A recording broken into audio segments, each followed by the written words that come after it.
Thank you, Madam Chair. Thank you, Mr. Secretary, for your patience with us today.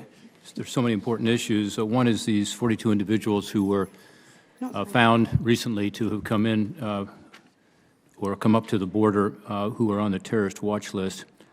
And this is a shock to all of us, and I think to your people as well. But part of the problem of having a border that is so open is that people are coming in from all over the world, including these 42 individuals. Can you tell the committee if any of these 42 individuals on the terrorist watch list were actually released into the United States? So, Senator, there are a number of dispositions. Those individuals, I would want to provide information with respect to the disposition of the 42 individuals, which we know of in a classified setting. So you're saying you can't tell us today whether any of them were released into the United States? Well, some of them very well might have been U.S. persons. Well, were they released into the United States? That's the question. I cannot tell you the precise disposition, but I can share that with you. We do know. Okay, so you want to do it in a classified setting. You said in response to your questions at the House last week that you would provide that information. Yes. If I may, Senator, we know of the disposition of the individuals. Some may be placed in removal proceedings. Some may be placed in criminal custody. Some may be cooperating with law enforcement. Some may be downgraded from the terrorist screening database. I hear what you're saying. You're not going to give us information unless we can do it in a classified setting. We'll do it in a classified setting. Well, that information with respect to the disposition of particular but some of these individuals you're saying may have been released released into the United States, but you won't tell us that information today. If I may just finish. Okay, I'd like to go on to the next, because you're not going to tell us the answer to that question, and I understand. You said you won't. No, that's not. If I can provide that information to you outside of a classified setting, I certainly will. I will do both. Okay. Well, I look forward to getting that information. I think it's incredibly important that we know who's coming into our country and whether they've been screened or not. We just heard recently from the DoD Inspector General that there were 50 individuals with significant security concerns who were paroled in the United States through the Afghan parolee program. And this was a shock to everybody. You testified last year that you were robustly screening the Afghan refugees, and you and other DHS officials assured us on several occasions, including in some member briefings. What we know now is that the DoD tactical databases were not used. That's information that is collected that details military operations, combat operations, detention records, has fingerprints on improvised explosive devices, and so on. The fact that at least 50 individuals with serious security concerns were discovered was only because DoD ran that database after the fact from the people who had already come into the United States. Earlier today, we were briefed by DHS that you guys either did not ask for or did not have access to that tactical database to conduct the screening. And my question to you is, can you assure us today that you are indeed screening people at the southern border using these tactical databases that DoD says are necessary to determine whether someone is a potential terrorist?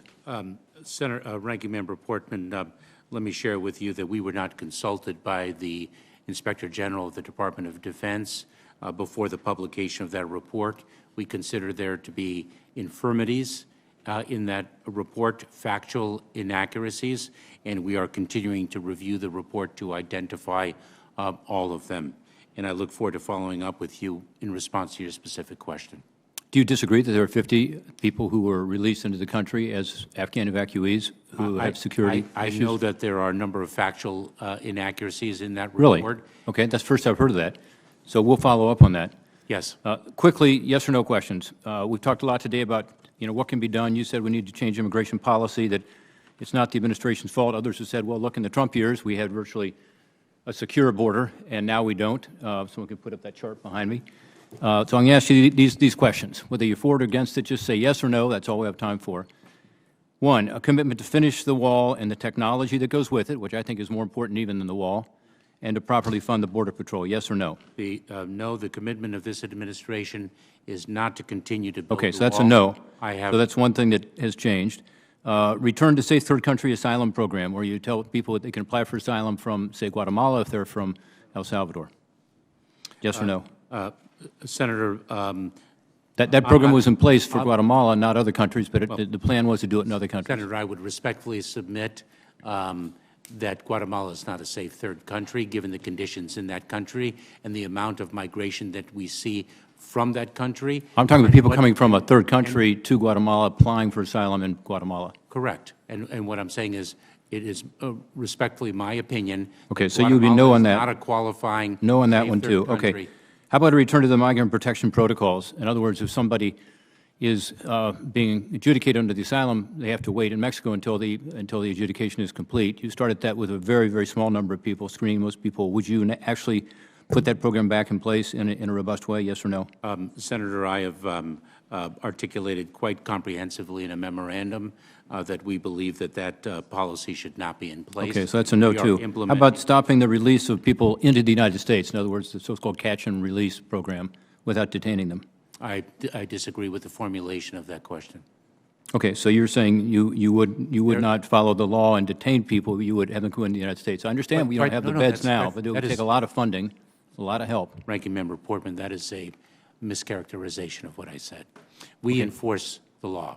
Individuals who are subject to detention are detained to the fullest extent of our capacity to detain them. Under Title VIII, people are supposed to be detained pending the adjudication. But Ranking Member Portman, there's never been enough detention capacity. I get that. I'm just saying, would you, yes or no, would that be a good idea? And you're saying there's not the capacity to do it, or that you would not want to do it? That will not solve the challenge of How about asylum? The last in, first out idea, final adjudication at the border. Spend the money, have the asylum adjudication happen right away, so when someone comes into the country, they're adjudicated within a month or two. They go back to their country. The people back home are thinking, my gosh, maybe it's not worth coming to the United States because you aren't getting the United States for 6 to 8 years on average, which is the average, you've told me, with the 1.6 million backlog of people waiting for adjudication. That's precisely why we promulgated the asylum officer rule, to bring greater efficiency. So you would be for that, but would you be for making a final adjudication at the border? Because that policy, as you and I know, we've talked about it, it can be appealed to an immigration judge after the asylum officer. So it just is another bump in the road, but it doesn't solve the issue, obviously. Senator, I would need to know more details about that, because I will tell you that But that's one you could see doing. Border Patrol facilities are not equipped to address Well, we'd have to spend the money detention of individuals. We'd have to spend the money to do the adjudications. But you say that that's one you could consider? That is something that I would consider. But We're getting somewhere. But how about expedited removal? We talked about the fact you're down to about 3 or 4%, and back in your days in the Obama administration, you were removing a lot more people. Senator, that is the use of expedited removal is actually one of the elements of our 6-part plan. I believe it's Border Security Pillar 3, the consequence regime that we would bring to bear. But 59,000 now, 350,000 in the Obama years. Would you go back to a policy where you're actually removing people who don't qualify, who have had a full adjudication? Yes.